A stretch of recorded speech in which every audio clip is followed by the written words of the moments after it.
Good morning, everybody. Welcome back to the channel, Life Odysseys. I'm Bobby. That's Maggie. Yeah, my co-pilot. She got her glasses on. She don't like them too much. Well, today we're going to get into some more racing stories.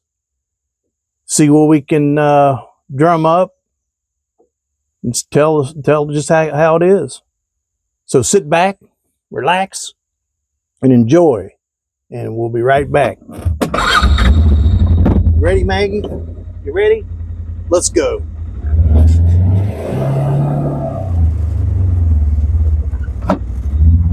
Just take a look. I'll turn you around here. Just take where I'm standing. Yeah, I know the camera just don't do it any justice. But this is, man, this is a beautiful place. I know I keep talking about it, but it is. This is our little pond that we have up here. Actually, we got two ponds. I've been doing some work over there. Gonna level all that off. Maybe put like a pier or something out over this. We've got to get this pond cleaned up. Maybe put a fountain in it. I don't know. But as you've seen in the beginning of the video, there's a dog that rides with me. Her name is Maggie. Let's see what she's doing in here. Hi, Maggie. What are you doing? I'm talking about you. Is there anything you want to say? Say, yeah, let's go, Dad. Yep. That's my co-pilot. I love that dog. She's a good dog. All right, everybody. Just wanted to get you a quick look. I start talking about 1989, the beginning of 1989, my first trip to Daytona. The car that we ran at Daytona that year was a car that we took the year before that Larry Moore drove and got in an accident during practice, tore it up pretty good. So it took us all that year of 1988 and in the fall of 88 to get it repaired and get it ready to take to Daytona in February of 1989. So that car particularly was a car that was built in the early 80s, and it we put a Mercury Cougar body on it to run an ARCA. And my brother Gary was going to drive it. Went to Talladega with it, and was having some trouble with the car, and a crew member of ours went and got Joe Ruttman to take the car out for a couple laps to see if we can get any feedback from him about it. Well, in the process, coming through the trial at Talladega, he lost control and hit the wall head on, like right at the start-finish line. And we had to load up and go home. So that car was repaired and then turned into a Thunderbird. And that's the car that got tore up at Daytona in 1988, February. So going to Daytona in 1989, that would have been my first trip to Daytona. I ran Talladega the July of 88. And that was the first super speedway of that size that I ran in my career, which actually was in the summer of 88. That was the fourth race that I ever run in my life. I mentioned before, never had any experience in a stock car before. Nothing. No late model, no nothing. So going to Daytona was a big deal, especially for our first time. Talladega was too. You know, you've been at those places many times, but when you go there as a driver, it's different. You look at it a lot differently. when you roll into the racetrack and you look down, when you cross over the crossover gate like at Talladega and you look to your left and right, you look down the backstretch and you're thinking, wow, you know, I'm going to be turning laps at this place. And the same with Daytona. You go to Daytona, and that was before they had the tunnel for the big trucks. You know, you had to cross over on the racetrack, which was between turns 4 and the tri-oval. And the same thing. You look left or right, and you can't believe you're going to be running around this place. And what was weird, when you cross a racetrack like that, like Daytona, and you look to your right and you see the tri-oval, you think, boy, that tri-oval is a lot sharper than it appears. And it is. And actually, that's really about the fastest place of the racetrack is right through the tri-oval. So once we got down there, you know, you do the routine thing. Back in those days, I don't know what they do now, but the routine thing back then was you had to pull the fuel cell out, take the fuel cell apart, and they'd come around and inspect all the fuel cells, and then put it back together, and then they put a seal on it so you couldn't take it apart the rest of the year. So you go through all that, and then I had to go get a physical in the infield hospital there. Took a physical, passed it, and then had to do rookie orientation, which was it's scary too. You know, a whole new process, and so they put you out on the racetrack by yourself. You run a few laps, and the main guys are up in the tower watching you. So they want to watch how your car control is, how smooth you are, and so forth. But I passed that, didn't have any trouble with that. So, you know, getting up to speed at those places, especially for a new guy like me, it wasn't that easy. I mean, it was kind of hard, difficult, a lot of hurdles to overcome. In practice, you know, we was never, and I'd probably do the same thing today.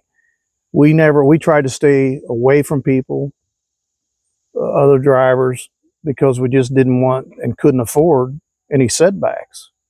So, you know, if you crash the car on your own, that's one thing, but if you crash your car because of somebody else, and that's something else. So, you know, qualifying, it didn't go very well. So we wasn't quite fast enough to make the race on speed, so we had to take a provisional, and then we started 41st. And there again, if I remember this correctly, the strategy was when they threw the green flag, just let them go, because we need to log laps, get laps under your belt, because laps was very important. So that's exactly what we did. I mean, when the green flag fell, I basically just let them go and got some distance in between me and the back of the field, or I can't remember if we ended up was clear at the back. I mean, we started 41st, but I mean, if I let everybody go and I was clear at the back, because I think it was a couple of other cars that started 42nd and 43rd. So we got going, you know, getting the feel of the car, around other cars. And that was the other thing too. Back then, they had like a happy hour practice at the end of the very last practice before race time, but you know, it was like the day before. And we never hardly ever turned any laps in those practices, because we've, you know, felt comfortable enough to run the race without wearing the car out. And there again, you get, you know, you take a chance on getting in somebody else's trouble. So we hardly ever ran any practice laps in that happy hour deal, because just not only that, but every time you go around there, it's 2.5 miles. So the more laps you run, you just add the miles up on the motor. So we had to go about a little bit different way back then. We had to make sure everything lasted so we could go to the next race, and then so on and so forth. But after that race started, I remember, yeah, I was doing all right. I can't remember, probably, I don't know, a quarter of the way through, maybe even less than that, going down the backstretch and a piece of debris come off a car. and hit my windshield right in front of me. Don't know what it was, but it put like a 4 to 5 inch hole in the windshield. And back then, see, we were still running glass in the front windshield. You're still able to do that. So, well, the caution came out because of the incident, and then and plus it was good for us because we had a hole in the windshield. So that was another thing, another experience that I got thrown right off the get-go. So, I radioed in and told Gary what went on and what's going on. So that in the process, they're getting a new windshield out of the windshield box and going to get ready to put this windshield in. So probably not that lap, but the lap after that, we came in. They got all the clips off, and back then we ran the stock molding around the windshield. We quit doing that soon after that, but then just siliconed around there. But come in, and they got all the clips off, got the windshield out, told me to go back out, get caught up to the field, and then come back in, we'll put the windshield in it. So I went back out without a windshield in it during the caution, caught back up at the field. But yeah, that was an experience too. All that wind coming through there without a windshield seemed pretty odd, and weird. So got caught up to the field, come back in, and they put the new windshield in. But I can't remember exactly when we switched over to running Lexan windshields. But the glass, for a safety reason, plus, I agree 110% about doing the Lexan. And then when they started talking about doing Lexan, I thought, there ain't no way in the world that's ever going to hold up to the speed and all that. But, it was a lot safer and the way to go, and it did work. So we ran the rest of the race. I can't remember, I don't remember. I think we ended up a couple laps down or something like that. Ended up, I think, 21st, I believe, which all in all, to some may not seem like a big deal, but really it was. I completed the race and got all those laps under my belt, plus dealt with a situation that may arise down the road that I'd be more know what to do or not panic or whatever the situation might be. But all in all, it was a good deal. Then, what's good about that is the money that you win and the car's in one piece, you can go home, think about what you're going to do for the next race. And back then, if I remember right, our next race was like at Atlanta, Georgia in March. And we usually had a super speedway car, an intermediate car, a short track car. And back then, the short track car we used on the dirt also, because we ran 2, sometimes 3 dirt races a year in the ARCA series, which that's a whole nother animal in itself. But we took a different car to Atlanta. And there again, that was another new track I ain't never been to. And back then, that was the old configuration. So, in that place was nothing but turn, basically. And the other problem is, even with Daytona and Talladega, in Atlanta was pretty bad. You always had to look out to the left side window opening before you got in the corner to see across the racetrack to make sure there was nothing going on over like in turn 2 or turn 4, because by the time you got there, and if you didn't see it, you'd be right in the middle of it and didn't even realize it. So if my first race at Atlanta wasn't very good. We ended up getting in a wreck on the front stretch, got squeezed into the wall not long after the green. It wasn't very long. So there you go. No laps, no experience at Atlanta. So I had to load up and go home. But some of those